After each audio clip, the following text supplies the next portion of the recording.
ఎవరి జాతక చక్రంలోనైనా సరే రవి కన్యా రాశిలో ఉంటే ఆ జాతకులు ఎలాంటి యాటిట్యూడ్ తో ఉంటారు, ఎలాంటి ఫీలింగ్స్ తో ఉంటారు, వాళ్ళ ఇంట్రెస్ట్ ఎలా ఉంటాయి అనే విషయం గురించి ఈ షార్ట్ వీడియోలో మీకు నేను ఎక్స్ప్లెయిన్ చేస్తాను. రవి ఎవరి జాతక చక్రంలోనైనా సరే కన్యా రాశిలో ఉన్నట్లయితే వాళ్ళకు ఎక్సలెంట్ మెమరీ పవర్ ఉంటుంది. మ్యాథమెటిక్స్ రంగంలో బాగా షైన్ కాగలరు.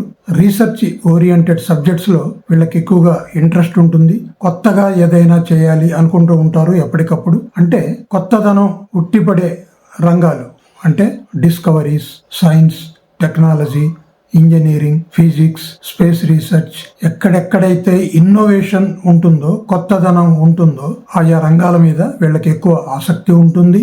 అలాగే రవి కన్యా రాశిలో ఉన్నప్పుడు లగ్నం కూడా కన్యా లగ్నం అయి ఉంటే వాళ్ళకి ఫైన్ ఆర్ట్స్లో కూడా ప్రవేశం ఉంటుంది.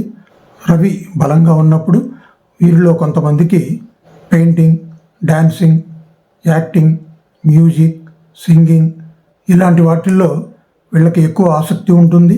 చక్కటి హ్యాండ్ రైటింగ్ స్కిల్స్ ఉంటాయి. రవి కనుక అత్యంత బలంగా ఉన్నట్లయితే వీళ్ళకి ఒక డిసడ్వాంటేజ్ ఉంది.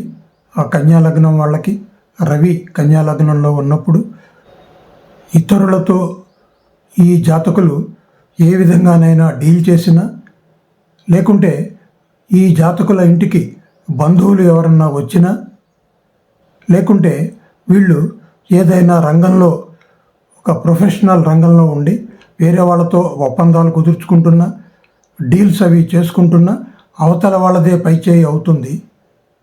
జాతకులు కొంచెం ఇబ్బంది పడాల్సి వస్తుంది. ఒకవేళ రవి కనుక బలహీనంగా ఉన్నట్లయితే వీళ్ళకి వృధా ఖర్చులు ఎక్కువ ఉంటాయి. సీక్రెట్ ప్రాబ్లమ్స్ ఉండే అవకాశం ఉంది. కొత్త ప్లేసులకు వెళ్ళినప్పుడు చాలా ప్రాబ్లమ్స్ ఫేస్ చేస్తారు. రిపీటెడ్గా ఫెయిల్యూర్స్ ఫేస్ చేసే అవకాశం ఉంది. రీసెర్చ్ పేరుతో ఫండ్స్ వృధా చేసే అవకాశం ఉంది.